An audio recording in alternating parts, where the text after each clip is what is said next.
ఓం నమో వెంకటేశాయ. జ్యోతిషరత్నాకరం ఛానల్కి స్వాగతం. ఈ వీడియోలో ఒక జాతకంలో కేతు మహాదశ వచ్చిందంటే ఎప్పుడు కష్టాలు సమస్యలే ఉంటాయా, లేకపోతే కేతు మహాదశ జాతకుడికి మేలు చేస్తుందా, కేతు మహాదశను ఎలా అర్థం చేసుకోవాలి, అసలు కేతువు ఎటువంటి గ్రహము, కేతు మహాదశ రావడం చాలా అదృష్టము, ఎందుకు అదృష్టం, ఇలాంటి విషయాల్ని కొన్ని తెలియచేస్తాను. సాధారణంగా జ్యోతిషాన్ని ప్రాక్టీస్ చేస్తున్న వాళ్ళు, నేర్చుకుంటున్న వాళ్ళు కావచ్చు, జ్యోతిషం అవగాహన నుండి ఎప్పుడూ కూడా దశల్ని అంతర్దశల్ని ఫాలో అవుతున్న వాళ్ళు కావచ్చు, ఎక్కువగా భయపడేది కేతు మహాదశ గురించి. కేతు మహాదశ రాబోతోంది అంటే జనరల్గానే ఒక క్యూరియాసిటీ, యాంగ్జైటీ ఉంటుంది, ఎలా ఉండబోతోంది కేతు మహాదశ. ఎందుకంటే కేతువు తీవ్రగ్రహము, పాపగ్రహము కాబట్టి చాలా విపత్కర పరిస్థితులు ఏమన్నా ఎదుర్కొంటాను లైఫ్లో, ఇలాంటి అనుమానాలు ఉంటాయి. అది సహజం కూడా, ఎందుకంటే కేతు అటువంటి పరిణామాల్ని, ఫలితాన్ని ఇచ్చేటువంటి గ్రహం కూడా. అయితే కేతువు శుభ ఫలితాలను ఎక్కువగా ఇచ్చేటువంటి ప్లేస్మెంట్లో కనుక ఉన్నట్టయితే లైఫ్లో నేమ్ అండ్ ఫేమ్, పేరు ప్రఖ్యాతులు ఇవన్నీ కూడా వస్తాయి జాతకుడికి. అదే కేతు కనుక నెగిటివ్గా ఉండి కేతు మహాదశ వస్తే తీవ్రమైన కష్టాలు ఉంటాయి, అన్నిట్లోనూ కూడా నష్టాలే. ఫ్యామిలీ ప్రాబ్లమ్స్, కుటుంబ సభ్యులతో విరోధాలు, వాళ్ళందరూ కూడా వీళ్ళని ఏకాకిం చేయడము, ఆర్థిక ఇబ్బందులు, ఎప్పుడూ జీవితంలో చూడనటువంటి ఆర్థిక సంక్షోభము, ఇవన్నీ కూడా ఇస్తాడు కేతు. ఇవన్నీ ఇలా ఉంచితే అసలు కేతు ఇలా ఫలితాలు ఇస్తున్నాడు, ఒకవేళ నెగిటివ్గా ఉంటే తీవ్ర సమస్యలు ఇస్తున్నాడు అంటే ఎలా అర్థం చేసుకోవాలి కేతు దశని, ఏం చేయడం ద్వారా మనం జీవితంలో ఈ కష్టాల నుంచి కొంత బయటపడి ఆనందాన్ని చూడగలము. ఇలాంటివి అందరూ కూడా ఆశించేటువంటి విషయాలు. మొదట కేతుని గురించి చెప్పుకోవాలంటే కేతు డిటాచ్మెంట్ని సూచించేటువంటి ప్లానెట్. అంటే ఏదైనా విషయం నుంచి విముక్తి, విడుదల, దాని నుంచి డిస్కనెక్ట్ అవ్వడము, ఇవన్నీ సూచించే ప్లానెట్ కేతు. అందుకే కేతువుని మోక్షకారకుడు అన్నారు. జ్యోతిషంలో ఎన్నో గ్రహాలు ఉన్నాయి, శుభగ్రహాలు ఉన్నాయి, పాపగ్రహాలు ఉన్నాయి, కానీ మోక్షకారకత్వం ఇచ్చింది ఒక్క కేతుకే. గురువు కూడా అత్యంత శుభగ్రహమైనప్పటికీ మోక్షాన్ని ఇచ్చేటువంటి సామర్థ్యము, అర్హత గురువుకి లేవు. గురువు జ్ఞానాన్ని ఇస్తాడు, ఆ జ్ఞానం వల్ల వచ్చేటువంటి పేరు ప్రఖ్యాతులు, సన్మానాలు ఇస్తాడు గురువు తప్ప మోక్షాన్ని ఇవ్వలేడు గురువు. గురువు పోర్ట్ఫోలియో ఓన్లీ టీచర్, ఆయన సబ్జెక్ట్ టీచ్ చేయడం ఆయన పని. అలాగే ధనాన్ని, కీర్తి ప్రతిష్టల్ని, సన్మానాలు ఇవన్నీ చేయిస్తాడు గురువు. కానీ కేతువు ఇవన్నీ పక్కన పెట్టి తానేంటో తెలుసుకుని ఆధ్యాత్మిక మార్గంలో ప్రయాణం చేస్తూ జీవుడు భగవంతుడికి దగ్గర అయ్యేలా చేస్తాడు కేతువు.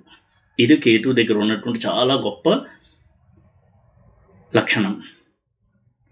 అందుకే కేతు మహాదశ ఒక వ్యక్తికి జాతకంలో వచ్చింది అంటే ఆ జీవితంలో చాలా మంచి మార్పు రాబోతోంది కేతు మహాదశలో అని ప్రధానంగా అర్థం చేసుకోవాలి. అయితే కేతు మహాదశ వచ్చినప్పుడు ఎలాంటి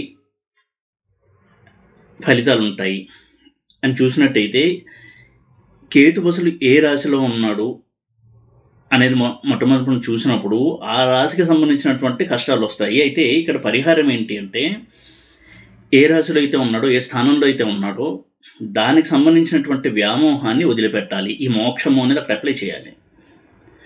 అప్పుడు అతనికి ఏదైతే కేతు ఇవ్వదలుచుకున్నాడో అది 100% కేతు ఆ జాతకుడికి ఇస్తాడు. ఇది కేతు లక్షణం. చూడండి, చాలామందికి లైఫ్ టర్నింగ్ ఈవెంట్స్ అన్నీ కూడా కేతులో జరుగుతుంటాయి.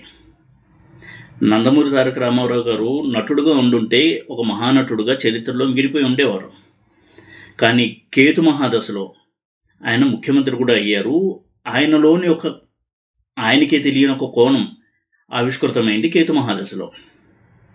అలాగే మూవీస్లో కూడా కేతు మహాదశ స్టార్ట్ అయినప్పటి నుంచి ఒక కొత్త శకం ప్రారంభమైంది ఆయన మూవీస్లో. అడవి రాముడు, వేటగాడు ఇలాంటి మూవీస్ అన్ని బ్లాక్ బస్టర్లే. సోషల్ మూవీస్, ఒక ప్రభంజనం, అది ఇచ్చిన క్రేజ్ ఆయన్ని సీఎం పీఠం దాకా కూడా ఎక్కించింది. అంతకుముందు కూడా క్రేజ్ లేదని కాదు, కానీ ఆ విజయ పరంపర సీఎం పీఠాన్ని ఎక్కించే వరకు తీసుకెళ్ళి అక్కడ ఆగింది కేతు మహాదశ. అంటే మనలో ఉన్న గొప్పతనం కూడా మనకి తెలియక ఉండొచ్చు, కానీ కేతు దాన్ని బయటికి తీసుకొచ్చి మన ప్రొజెక్ట్ చేసి పేరు ప్రఖ్యాతులు ఇస్తాడు కేతువు. అయితే కేతువు పాజిటివ్గా ఉండి ఇప్పుడు చెప్పినటువంటి పాజిటివ్ రిజల్ట్స్ అలాగే పేరు ప్రఖ్యాతులు ముఖ్యంగా ఇవన్నీ ఇవ్వాలి అంటే గురువు యొక్క దృష్టి ఉండాలి కేతువు మీద. ఏ స్థానంలో ఉన్నా సరే అది కేతువుకి చాలా మంచి రిజల్ట్స్ ఇచ్చేటువంటి బలాన్ని ఇస్తుంది. ఇక గురు దృష్టి లేదు, గురువు ఇంట్లో ఉన్న కేతువు యోగిస్తాడు. కేతువు జైమిని సిస్టంలో యోగదాగ్రహం అయితే చాలా మంచి ఫలితాలు ఇస్తాడు. ఇలా కేతువు చాలా సందర్భాల్లో మంచి ఫలితాలు ఇవ్వగలడు. అయితే కష్టాలు ఇచ్చినా కానీ కేతువు అందులో చాలా అర్థం ఉంటుంది, ఎంతో ప్రయోజనాన్ని చేకూరుస్తాడు కేతువు. అదేంటంటే కష్టాలు ఉంటే ఏం ప్రయోజనం ఉంటుంది? ఎస్, ఎందుకంటే కేతువు తనను తాను తెలుసుకునేలా చేస్తాడు. తన మహాదశలో చిత్తశుద్ధిని కలిగిస్తాడు. ఆ జీవుణ్ణి క్లీన్ చేసేటువంటి ప్రాసెస్ చేస్తాడు కేతువు. దాని రిజల్ట్స్ కేతు మహాదశ తర్వాత వచ్చేటువంటి శుక్ర మహాదశలో జాతకుడు అనుభవిస్తాడు. ఎందుకంటే శుక్రుడు అంటేనే విలాసవంతమైన జీవితం కావచ్చు, భోగాలు విలాసాలు వీటికి సంబంధించినటువంటి దశ. అలా కాదు, వైరాగ్యంలోకి ఆధ్యాత్మిక సాధనలోకి కేతు తీసుకెళ్ళాడు అంటే ఆ తర్వాత శుక్ర మహాదశ కూడా అటువంటి కాంబినేషన్ ఉంటే అద్భుతమైనటువంటి ఒక ఆధ్యాత్మికవేత్తగా తీర్చిదిద్దబడతాడా జాతకుడు కేతు మహాదశలో. ఆ తర్వాత శుక్ర మహాదశలో మరింతగా ఆధ్యాత్మిక సాధన కొనసాగుతుంది. మనం చాలా సందర్భాల్లో ఆధ్యాత్మిక సాధన, దైవభక్తి వీటికి గురువునే ఎక్కువగా మనం రెఫర్ చేస్తుంటాం. కానీ నిజమైనటువంటి ఒక ఆధ్యాత్మికవేత్త, ఒక వైరాగ్యం ఉన్నటువంటి వ్యక్తిగా ఉండాలి అంటే శుక్రుడి యొక్క అనుగ్రహం పరిపూర్ణంగా ఉండాలి. ఒక అవధూతలాగా, ఒక రమణ మహర్షి, వాళ్ళకి దేహం మీదే స్పృహ ఉండదు. ఇటువంటి జ్ఞానం రావాలంటే శుక్రాచార్యుడు అనుగ్రహం పరిపూర్ణంగా ఉండాలి గురువు కంటే. గురువుని మనము ప్రాబ్లం ఏమైందంటే ఎక్కువగా మనం దాన్ని కీర్తిస్తున్నాం గురుగ్రహాన్ని. దానివల్ల ఇన్ని సమస్యలు. గురువు యొక్క మహాదశ వస్తుందని కానీ ఆహా ఇంకేముంది మీకు గురువు 7 ఉన్నాడు 9 ఉంటాడు ఇంకా తిరుగుండదు అంటారు. కానీ అష్ట కష్టాలు పడినటువంటి సందర్భాలు ఉన్నాయి. అసలు గురువు యోగించిన జాతకుడికి దానివల్ల డ్యామేజ్ ఎక్కువగా ఉంటుంది. ఎందుకంటే గురువు జ్ఞానానికి కారకుడు, జ్ఞానాన్ని పుష్కలంగా ఇస్తాడు, అద్భుతమైనటువంటి పాండిత్యాన్ని ఇస్తాడు, చదువుని ఇస్తాడు, దానివల్ల దిశనహంకారం కూడా ఇస్తాడు. అదే కేతువైతే వాటికి దూరంగా ఉంచుతాడు. జ్ఞానం కంటే ఉత్కృష్టమైనటువంటి వైరాగ్యాన్ని ఇస్తాడు, భగవంతుడు తత్వాన్ని తెలుసుకునేలా చేస్తాడు. ఈరోజు చూడండి, ప్రవచనకర్తలు ఉన్నారు, వారికి గురువు చాలా స్ట్రాంగ్గా ఉన్నారు. అందుకే ప్రవచనాలు తమ ప్రొఫెషన్గా చేసుకుని దాని ద్వారా డబ్బు కంటే కూడా పేరు ప్రఖ్యాతులు ఎక్కువగా సంపాదిస్తున్నారు. కేవలం డబ్బు కోసం ఈ ప్రవచనకర్తలు ప్రవచనాలు ఇస్తున్నారు దేశ విదేశాల్లో నేను అనను. దానికి మించి వాళ్ళేదో ఆధ్యాత్మిక ప్రవచనాలు చేసి జీవులను ఉద్ధరిస్తామన్నటువంటి భ్రమతో కీర్తి ప్రతిష్టల వెనకాల వెళ్తున్నారు అనే ప్రధానంగా కనపడుతూ ఉంటుంది మనకి. నాకైతే అదే తోస్తుంది. నిజంగా సాధన చేసుకునేవారికి ప్రవచనాలు ఇచ్చి దేశ విదేశాలు తిరిగేంత టైం కూడా ఉండదు. గురువు ఇలా పాడు చేస్తాడు. అదే కేతు అయితే ఇలా చేయడు. కేతు ఎప్పుడు కూడా ఐసోలేషన్లో ఉంచాడు, ఒంటరిగా ఉంటారు. ఏ దేవాలయంలోనూ ఎక్కడో ఒకళ్ళైతే సాధు సత్పురుషుల సాంగత్యంలో ఉంటూ అన్నిటినీ వదిలిపెట్టి యోగ సాధన చేస్తూ ఆ గురువు యొక్క సంరక్షణలో వారి నీడలో ఆధ్యాత్మిక సాధన చేస్తూ ఉంటారు. కేతువు కనుక పరిపూర్ణంగా అనుగ్రహించినట్టయితే. అందుకే కేతు అంటే ఎక్కువగా భయపడుతూ ఉంటారు. ఇటువంటి సాధనలు చేసే ముందు భయంగా ఉంటుంది, చేస్తున్నప్పుడు భయంగా ఉండొచ్చు. కానీ చేసిన తర్వాత ఎప్పుడైతే ఆ అనుభూతులు కలుగుతాయో, డివైన్ ఎక్స్పీరియన్సెస్, కేతు చేసినటువంటి మేలేంటి అనేది అప్పుడు తెలుస్తుంది.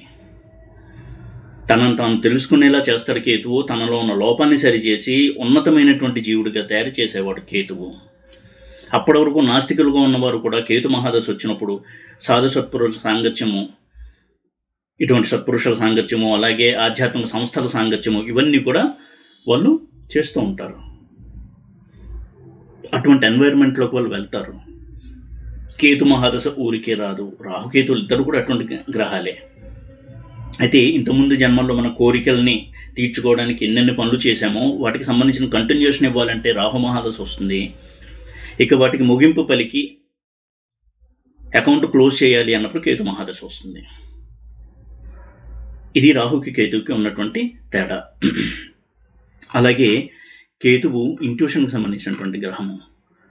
ఎవరికైనా సరే ఇంట్యూషన్ స్ట్రాంగ్గా ఉంది అంటే అది కేతువు యొక్క అనుగ్రహం. ముఖ్యంగా ఆస్ట్రాలజర్స్కి యాస్ట్రాలజీ నేర్చుకుందాము అనుకునేటువంటి వారికి నా అబ్జర్వేషన్ చెప్తున్నాను, కేతువు చాలా స్ట్రాంగ్గా ఉండాలి. బుధుడు, శుక్రుడు, గురువు వీళ్ళందరూ జ్యోతిషాన్ని నేర్చుకోవడానికి సహాయపడతారు తప్ప ఇంట్యూషన్తో ప్రెడిక్ట్ చేయాలి అంటే కేతువు ఉండాలి, స్ట్రాంగ్గా ఉండాలి. ఎందుకంటే కేతువు ఎప్పుడైతే ప్రెడిక్ట్ చేస్తాడో శాస్త్రజ్ఞానం అక్కడ రాదు ఆ పిక్చర్లోకి. వాళ్ళకి అనిపిస్తుంది, వారికి స్ఫురిస్తుంది, ఒక వాణి వినిపిస్తుంది, దాంతో చెప్తారు. అది కేతువు. ఎప్పుడు అటువంటి ఒక యోగం కలుగుతుంది అంటే మనలో ఎప్పుడైతే చిత్తశుద్ధి, సిన్సియారిటీ, హానెస్టీ, సింప్లిసిటీ ఉంటాయో, నిరాడంబరత్వం అంటాం, ఇవన్నీ ఎప్పుడైతే ఉంటాయో అప్పుడు కేతు అనుగ్రహం అనేది మనకు ఉంటుంది. భగవద్ అనుగ్రహం ఉంటుంది, అది కేతు రూపంలో మనకి ఇస్తాడు మన జాతక చక్రంలో. అటువంటి వారు ప్రెడిక్ట్ చేసేటప్పుడు పెద్దగా కాంబినేషన్స్ చూడక్కర్లేదు.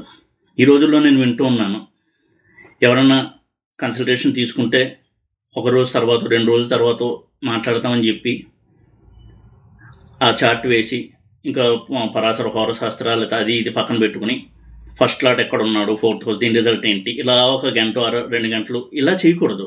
అంత ఎక్సర్సైజ్ చేసి ఒక ఐడియా తెచ్చుకొని చెప్పడం అనమాట నా ఉద్దేశంలో. నేను ఎప్పుడూ చేసేది, ఎవరన్నా వచ్చి కన్సల్టేషన్ కావాలంటే అప్పుడే చెప్తాను.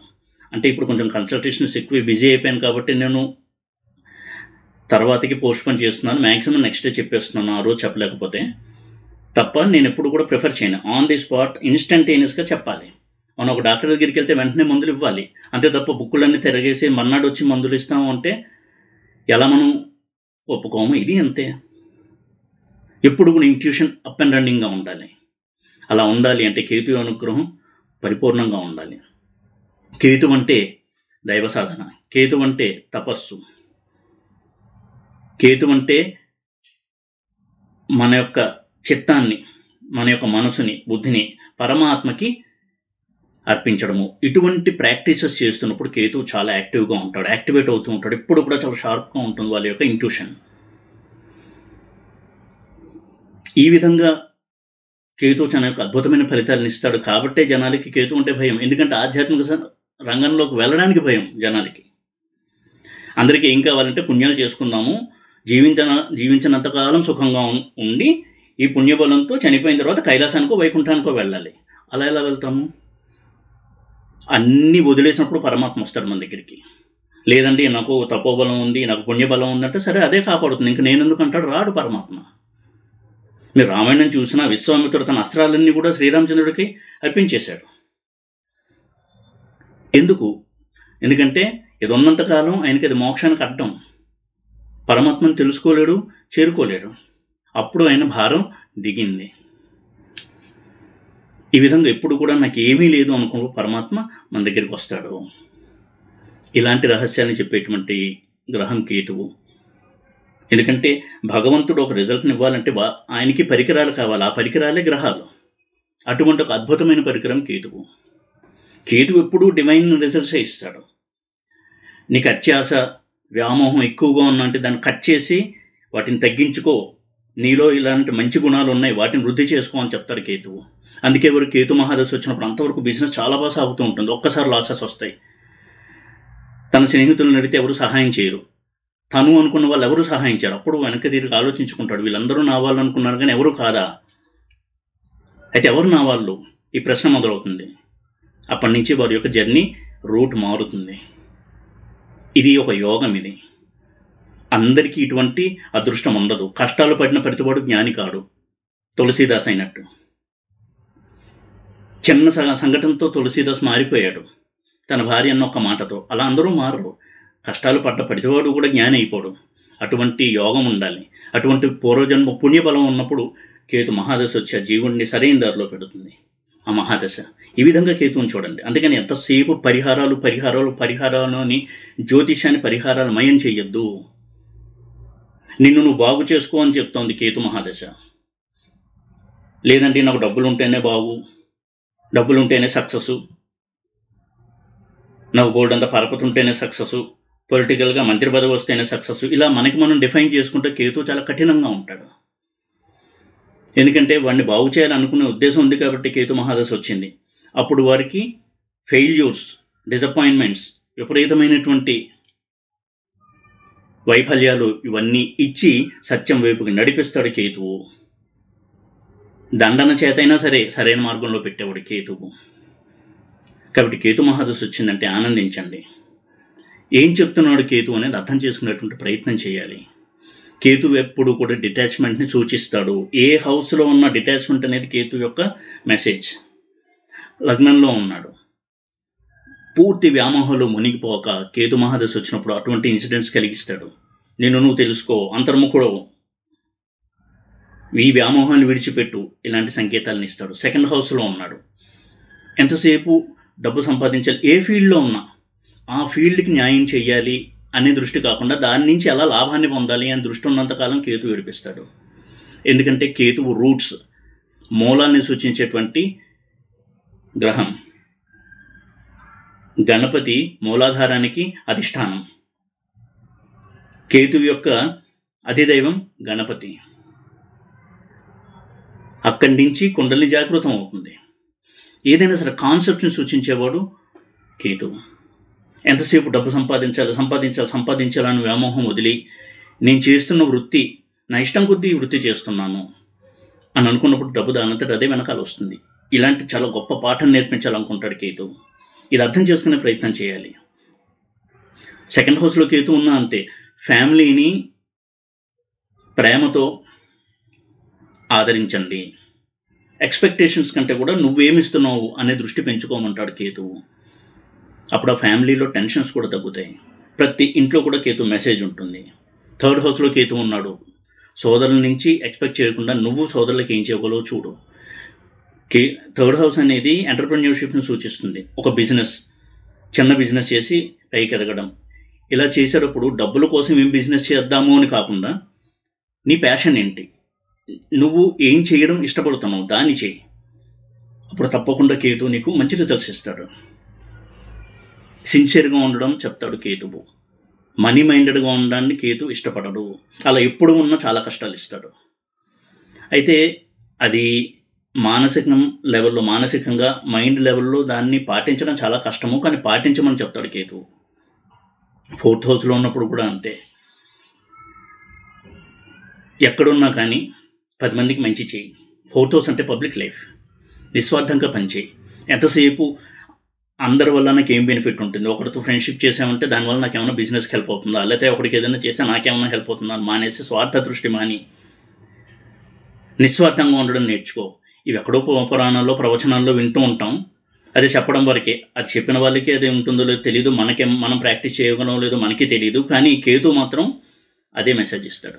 ఏ హౌస్లో ఉన్నా, 5th హౌస్లో ఉన్నాడు, పిల్లల్ని ప్రేమించడం వరకే నీ బాధ్యత, వాళ్ళకి ఫ్రీడమ్ ఇవ్వు. మోక్షము, ఈ ఫ్రీడమ్ ఎప్పుడైతే మనం పిల్లలకి ఇస్తామో వాళ్ళ నుంచి మనకి రెస్పెక్ట్, హ్యాపీనెస్ ఇవన్నీ కూడా దొరుకుతాయి. కంట్రోల్ ఎప్పుడైతే చేయడం ట్రై చేస్తామో కేతు నెగిటివ్ అవుతాడు. 6th హౌస్లో కేతు విచ్చలవిడిగా ఉండొద్దు, హెల్త్ కాన్షియస్గా ఉండు, హెల్దీ డైట్ పాటించు, డిసిప్లిన్ అనేది ఉండాలి లైఫ్ స్టైల్లో. నిద్ర లేవడం దగ్గర నుంచి భోజనం చేయడము ఇవన్నీ కూడా ఒక డిసిప్లిన్ ప్రకారం చేసుకో. కాల స్వరూపం కేతువు. రాహుకేతులు ఇద్దరు కూడా కాలసర్పంగా చెప్పబడ్డారు. రాహు విశృంఖలత్వాన్ని సూచిస్తే కేతు డిసిప్లిన్ని సూచిస్తాడు. రాహువు అర్ధరాత్రి వెళ్ళి పబ్బులకి డ్రగ్స్ తీసుకో, తాగు, తందనాలాడు అని చెప్తే కేతు మాత్రం నువ్వు పెందరాలే, నిద్రలే, వీలైతే బ్రహ్మముహూర్తంలో నిద్రలే, నీ లైఫ్ని డిసిప్లిన్గా మార్చుకో, యోగా చేయి, మెడిటేషన్ చేయి, ధ్యానం చేయి, తపస్సు చేయి, పూజ చేయి, జపం చేయి, ఇవన్నీ చెప్తాడు కేతు. అది వినడానికి కొంచెం కష్టము, చెయ్యడము ఇంకా కష్టము, కానీ చేస్తూ ఉన్నట్టయితే ఆ కేతువే మిమ్మల్ని ముందుకు నడిపిస్తాడు. ఇలా చూడండి కేతువుని. కేతు అనగానే కష్టాలు, నష్టాలు, పెళ్లి పెటాకులు అవుతుంది, అది అవుతుంది, ఇది అవుతుంది భయపెట్టడం మానేసి జ్యోతిష్యాన్ని కొంచెం ఒక రెస్పెక్ట్ఫుల్ సబ్జెక్ట్, గౌరవప్రదమైనటువంటి సబ్జెక్టుగా చెప్పడం వలన చాలామందికి ఉపయోగం ఉంటుంది. దానివల్ల అలా చెప్పకపోవడం వల్లనే ఈ పాపగ్రహాలన్నీ వీళ్ళని తిట్టడం, రాహుని, కేతువుని, శనిని. తిట్టవలసిన గ్రహాన్ని కాదు, నిన్ను నువ్వు తిట్టుకో. నువ్వు అలాంటి పాపిష్ట పనులు చేసావు కాబట్టి శని నీకు పాపాల రిజల్ట్స్ ఇచ్చేటువంటి గ్రహంగా వచ్చాడు. శనికేం పనండి మనకి పాపాలు ఇవ్వడానికి, మనకి కష్టాలు ఇవ్వడానికి? మనం వెధవ పనులు చేశాం కాబట్టి శనో, రాహువు, కేతు వచ్చి మనల్ని ఇబ్బంది పెడుతున్నారు. అలాగే కేతువుని కూడా ఈ దృష్టికోణాన్ని అర్థం చేసుకున్నప్పుడు చాలా మంచి రిజల్ట్స్ ఇస్తాడు. 7th హౌస్లో కేతు ఉన్నాడు. స్పౌస్ని అర్థం చేసుకోండి, స్పౌస్ని గౌరవించండి. భర్త కావచ్చు, భార్య కావచ్చు, స్వతంత్రం ఇవ్వండి. కంట్రోలింగ్ అనేది చేయకూడదు. నేను చెప్పినట్టే విను. సాధారణంగా భర్త భార్యకి అలా చెప్తున్నట్టయితే ఆ ఫ్రిక్షన్ ఎక్కువ ఉంటుంది. అందుకే కేతు 7th హౌస్లో ఉంటే ఎక్కువగా ఫ్రిక్షన్ ఉంటుంది, దెబ్బలాట్లు ఉంటాయి, క్వారల్స్ ఉంటాయి. ఎందుకు అంటే ఈ కంట్రోలింగ్ నేచర్ ఎక్కువ ఉంటుంది ఆ టైంలో, ఆ జాతకంలో. ఒక జాతకుడు సప్తమంలో కేతు ఉన్నాడంటే తన భార్యని కంట్రోల్ చేస్తాడు. అది మానుకో. భార్య అభిప్రాయాలకి గౌరవం ఇవ్వు. లేదండి తనకి అర్థం కావట్లేదు, నా స్థాయికి తగ్గది కాదు, ఇట్లాంటి పెచ్చవాదనలు మానేసి అవతల వ్యక్తిని గౌరవించడం నేర్చుకోవాలి. ఇలాంటి చాలా కఠినమైనటువంటి శిక్షణని ఇచ్చేవాడు కేతువు. మనకలా ఎవరు కఠినంగా శిక్షణ ఇచ్చినా నచ్చదు, అందుకే కేతువుని తిరుగుతుంటాం. అష్టమంలో కేతువు, ఇది చాలా అద్భుతమైనటువంటి ప్లేస్మెంట్. సత్యాన్ని తెలుసుకో. అందుకే రీసెర్చ్ ఫీల్డ్లో రాణిస్తారు కేతు ఉన్నవాళ్ళు. అది మెటీరియలిస్టిక్ రీసెర్చ్ కావచ్చు, స్పిరిచువల్ రీసెర్చ్ కావచ్చు. ఈ రోజుల్లో ఎన్నో అద్భుతమైనటువంటి రీసెర్చ్ జరుగుతున్నాయి ప్రతి రంగంలో కూడా. టెక్నాలజీ రంగంలో, మెడిసిన్ రంగంలో, స్పేస్ రంగంలో, ఇవన్నీ కూడా కేతువే. జ్ఞానాన్ని దర్శించడం అనే దాంట్లో కేతు బాగా హెల్ప్ చేస్తాడు.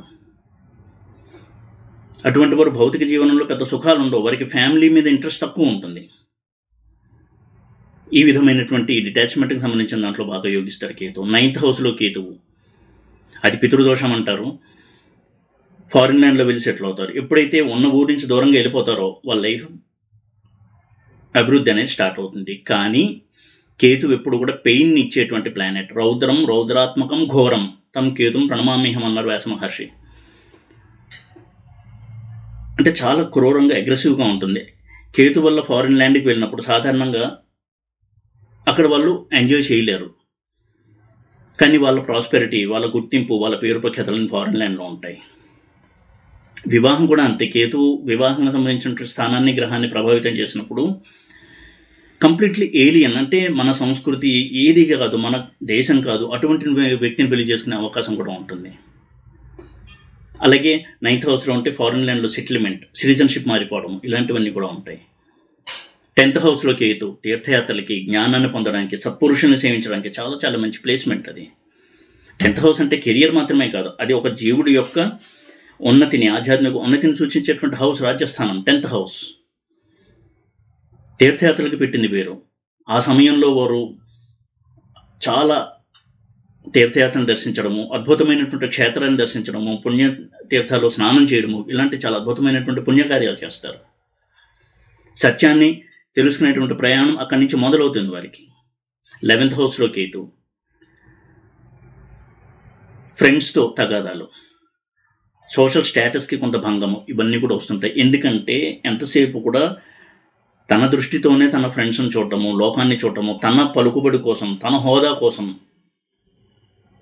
అన్యాయాలు, అక్రమాలు, స్వార్థంతో నిండిన పనులు చేసినప్పుడు కేతు చాలా నెగిటివ్ రిజల్ట్స్ ఇస్తాడు. అలా కాకుండా ఫ్రెండ్స్తో కూడా మంచి మనసుతో, ఏ స్వార్థ చింతన లేకుండా ఉన్నప్పుడు, సమాజంలో తన హోదా ఏదైనా కానీ దానివల్ల 10 మందికి మంచి జరగాలి అని తన హోదాని వాడినప్పుడు కేతు చాలా ప్రసన్నుడవుతాడు.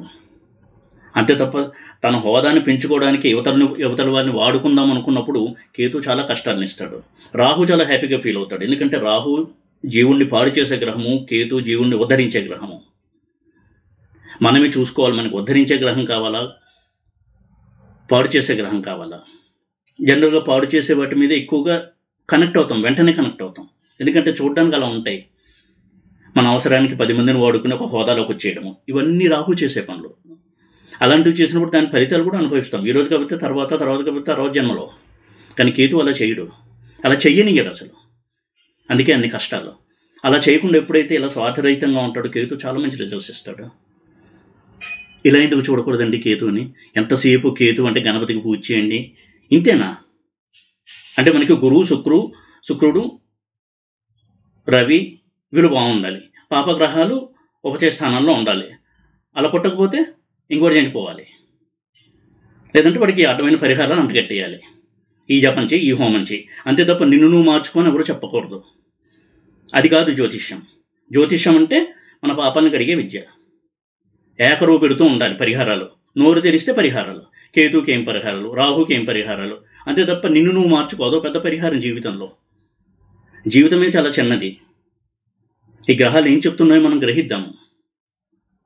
వ్యయంలో కేతు, 12th హౌస్లో కేతు, అద్భుతమైనటువంటి ప్లేస్మెంట్, మోక్ష సాధన.